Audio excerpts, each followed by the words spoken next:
ይቅርታ ማዘር እንተዋወቃለን? ሚሚ እኮ ነኝ ፌስቡክ ላይ የተዋወቀኝ ልጅ።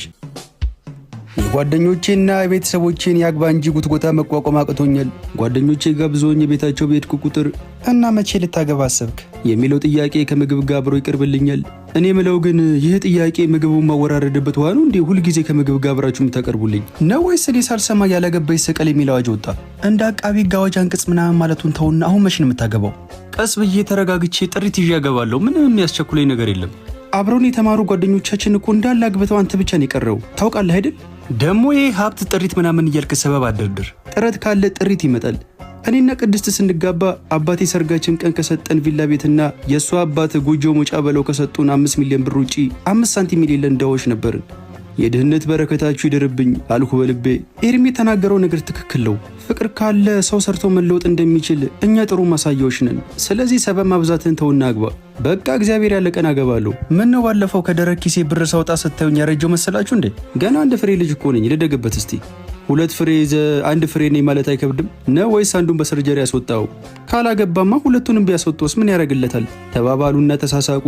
እኔም አንገቴን አቀርቅሬ ሙሉ ትኩረቴን እህሉ ላይ አደረጉ።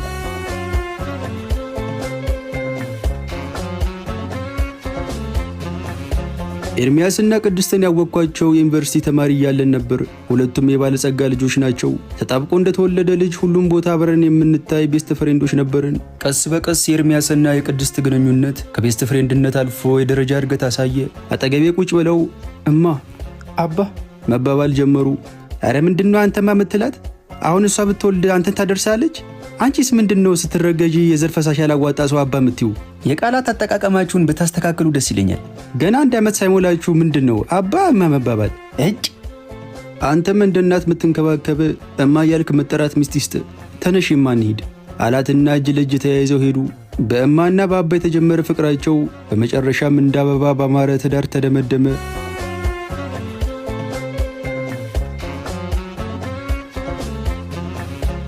ከነፍስ አባቴ ጋር ጥላ ስር ቁጭ ብለናል። ይኸውልህ ኃይለ ገብርኤል መጽሐፍ ሲናገር ጋብቻ ቅዱስ ነው፣ መኝታውም ንጹሕ ነው ይላል። ስለዚህ አንዲቷን ጨዋ አግብተህ ተሰብሰበ መቀመጥ አለብህ። ወላጆችህንም በሕይወት እያሉ አስደስታቸው እንጂ ካንተ ውጭ ማን አላቸው? እግዚአብሔር የፈቀደ ቀን አገባለሁ ብዬ እኮ ነው አባ። እሱም ዝም አለ። እንግዲህ ግራ ገባኝ።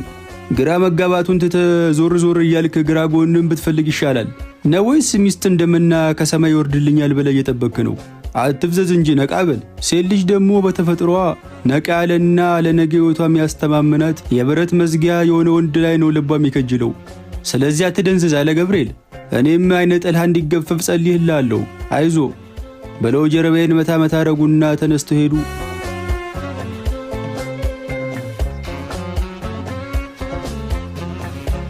ከቤተሰቦቼ ጋር ሳሎን ቤት ቁጭ ብዬ እያወራው ነው።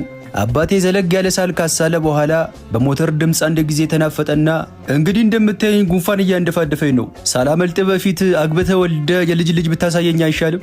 አባዬ ደግሞ ትንሽ ባሳለን ባስነጠሰም ቁጥር ስለሞት ማውራት ትወዳለህ። ኮሮናም ለጠዜ ደረስክ ሰውዬ፣ ምንድነው ለጉንፋን የምትደነግጠው? ቁፍጠን በል እንጂ አንተ ስለ ትዳር ሲወራ ተደነግጥ የለም እንዴ? ምን እሱ ይገርምሃል አለችኝ እናቴ። እማ ደግሞ ማይገናኝ ነገር ማገናኘት ትወጃለሽ። አሁን ጉንፋንና ትዳር ምን አገናኘው? ግጥም አድርጎ ነው እንጂ የሚገናኘው። አንተም እኮ ትዳር እንደ ጉንፋን ይሆነብህ። ልክ ስለ ትዳር ሲወራ የሌለብህ ሳልና ተኩሳት ይጀምራል። ደግሞ በስለት ያገኘን አንድ ልጃችን መሆንህን አትርሳ። ዓለምህን ማየት እንፈልጋለን። ዓለምህን ማየት እንፈልጋለን ብላችሁ አካልባችሁ ዓለሜን የምትበጠብስ የለ እንዳትጥሉኝ ነው የምፈራው። ይኸውልህ ደግሞ አንተ ብቻ ለማግባት ወስን እንጂ የት ቤት ይዣ ትገባለሁ ምናምን ብለህ እንዳታስብ። እዚሁ ግቢ ውስጥ ቆንጆ ቤት ሰርቼልህ በፍቅር ትኖራላችሁ። የባል እናትና ሚስት እንዲሁም አይስማሙም። ጭራሽ አፍና ፍንጫ አላድርጋቸው።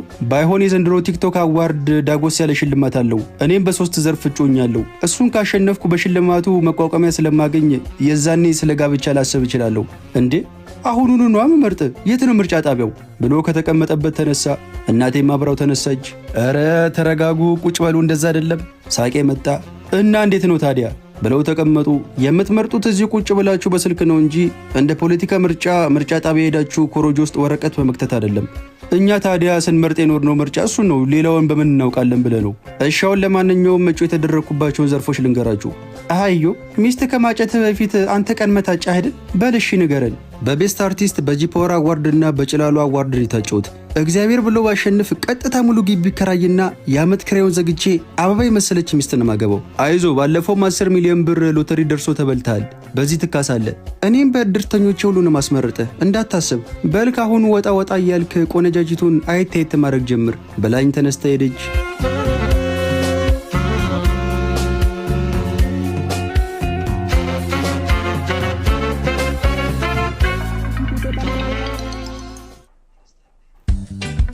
ካፌ ቁጭ ብዬ ፌስቡክ ላይ የተዋወቅኳትን ልጅ የጠበቅኩ ነው። ሴት ቀጥሬ ሳገኝ የመጀመሪያ በመሆኑ የደስታና የድንጋጤ ስሜት ውስጥ ነኝ። ድንገት የሆነች ሴትዮ ወደ ውስጥ ገባችና የኔ ቆንጆ ቆየሁብህ አይደል ይቅርታ ብላ ጉንጬን ስማኝ ቁጭ አለች። ሴትዮዋን ሳያት የ60ዎቹ ዕድሜ አጋማሽ ላይ ያለች ባልቴት ናት። ግራ ገብቶኝ ይቅርታ ማዘር እንተዋወቃለን? ሚሚ እኮ ነኝ ፌስቡክ ላይ የተዋወቅከኝ ልጅ። አላመንኩም። እንዴ ፌስቡክ ላይ ሳይሽ ወጣት ሴት አልነበርሽ እንዴ? ከመቼው አረጀሽ? በመሃል እኮ ወደ ኤሮፕ ወጣ ብዬ ነበር። ያው እነሱ ደግሞ እንደምታውቀው 8 ዓመት ከኛ ወደፊት ይቀድማሉ። በዛ ምክንያት ነው ትንሽ ያረጀውብህ አለችኝ። ሚሚ ትመጣለች ብዬ ስጠብቅ ማሚ መታ ጠበቀችኝ። ቆይ አንድ ሽንት ቤት ደርሼ ልምጣ አልኩና ተነስቼ ከአካባቢው ተሰወርኩ።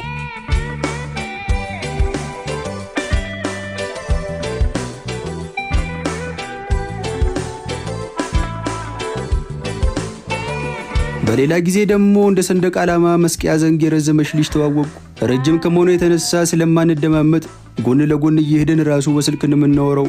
በዚህ የተነሳ ፍቅራችን ብዙ ሳይዘልቅ ተለያየን። አብዛኞቹ ረጃጅም ሴቶች ለምን ፍቅረኛ መያዝ እንደሚቸገሩ በዚያው ተረዳው። እግዚአብሔር የባረካት ልጅ አለች እናስተዋውቅ ብለውኝ ከኤርሚያስና ከቅድስት ጋር ቁጭ ብያለሁ። ልጅቷ አትመጣም እንደዚሁ ተጎልተን 1 ሰዓት አለፈን እኮ። እንደ ስምህ ትዕግስት ይኑር እስቲ። ያዕቆብ እኮ ራሄልን 14 ዓመት ሙሉ ነው የጠበቃት። አንተ 1 ሰዓት ቁጭ ብለህ ምን ታጎረመርማለህ? ልጅቷን ግን የት ነው የምታውቋት? የቅድስት ጓደኛ እኮ ናት። እንዴ ጓደኛሽ ሆና እንዴት እስከዛሬ አላየኋትም? ክፍለ ሀገር ነበር የምትኖረው። ዝም ብዬ ሳስበው ኮከባችሁ የሚገጥም ስለመሰለኝ ላስተዋውቃችሁ ብዬ እኮ ነው። ጨዋ ሰው ካገኘች ለማግባት ዝግጁ ናት። በዛ ላይ ደግሞ እንዴት ውብ እንደሆነች። የምትሰራው ምግብ ደግሞ አይነገር። ኩክ ማድረግ ጥርሷን የነቀለችበት ሙያ ነው። ሙያ ያላት ሴት አገባ ማለት ደግሞ ገነት እንደገባህ ቁጠረው። ጓደኛዬ ስለሆነች እያጋነንሽ ነው እንጂ እኔ ለበዓል የተበለተ ዶሮ ከሱፐር ማርኬት ገዝተህ የምትሰራ ሴት ትሆናለች እኮ። እያወራን እያለ ድንገት ልጅቷ መጣች። ሁለቱም ተራ በተራ ሰላም ካላት በኋላ እዮብ ይባላል ተዋወቂው አለቻት። ፈገግ ብዬ እዮብ በየእጄን ዘረጋውላት። ቃል ኪዳን ብላ ጨበጠችኝ። በቃኛ የሆነ የምንሄድበት ቦታ አለ ተጫወቱ አለችንና ከኤርሚያስ ጋር ተያይዘው ወጡ።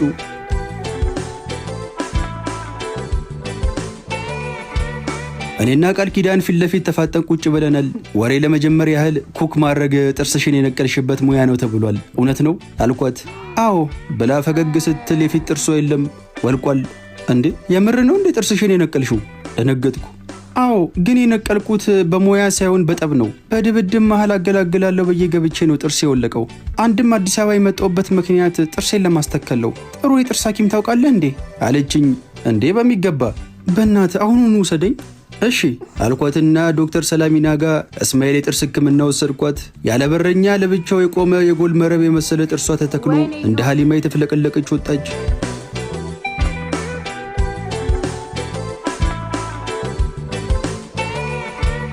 ከቃል ኪዳን ጋር አብረን ጊዜ ማሳለፍ ጀመርን። እንደ ቀልድ ለአንድ ወር ያህል አብረን ቆየን።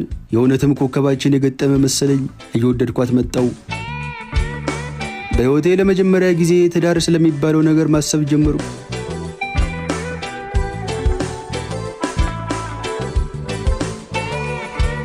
የሆነ ቀን አብረን እየሄድን ተንበረከኩና የገዛሁትን ቀለበት ከኪሴ አውጥቼ የኔ ቆንጆ ታገቢኛለሽ አልኳት።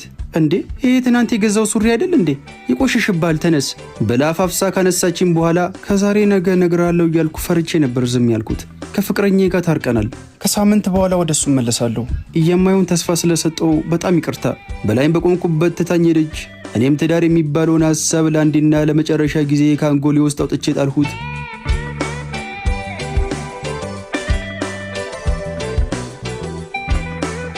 ጓደኞቼ ያለውበት ቦታ ድረስ መጥተው እየጨቀጨቁኝ ነው። ግድ የለም አንድ የመጨረሻ እድል ብቻ ሞክር። ከሱ ምክር ተቀብሎ ትዳሩ ያልተሰመረለት ኑሮ ያልተቃናለት ሰው የለም። አዎ ልክ ነው። ቅድስት አንቺ ዝም በይ። ባለፈውም ባንቺ የተነሳ ነው እንደዚህ አይነት ነገር ውስጥ ገብቼ ነበረው። ቆይ ሰው ሳያገባ ብቻውን መኖር አይችልም እንዴ? በቃ ተውኝ እንዴ። አንድ ይህንን ብቻ ሞክር እናንተዋለን። በእኔ ሆንብህ። ሰውየው አለ የተባለ የትዳር አማካሪ ነው። እመነኝ። ከጉትጎታቸው የተነሳ ለእኔ አስበው ሳይሆን እነሱ የተለበለቡበት ያሉት ያነገሩኝ ሰዓት ውስጥ እኔም ገብቼ እንድለበለብ የፈለጉ መሰለኝ። እሺ ማን ነው ስሙ? ዶክተር ሄኖክ ይባላል አለችኝ።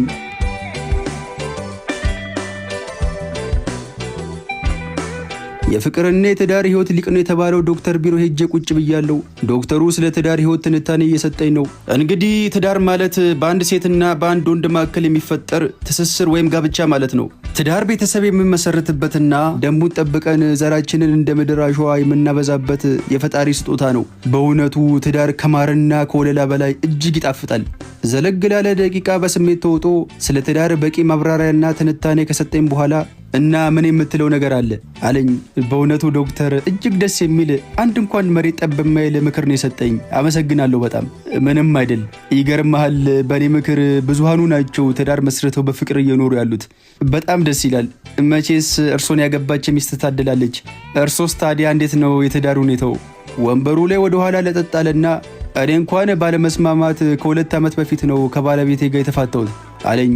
ከዋልኩ ሰይጣን ፊት ለፊቴ ቁጭ ብሎ መንግሥተ ሰማያት ቀርባለችና ንስሐ ግቡ ብሎ እየመከረኝ መሰለኝ። ምንም ቃል ሳልተነፍስ ቢሮውን ለቅቄ ወጣው። ትዳርማ ጥሩ ያውም ተወዳጅ፣ አማካሪዎቹ አበላሹት እንጂ የሚል ስንኝ አንጎሌ ላይ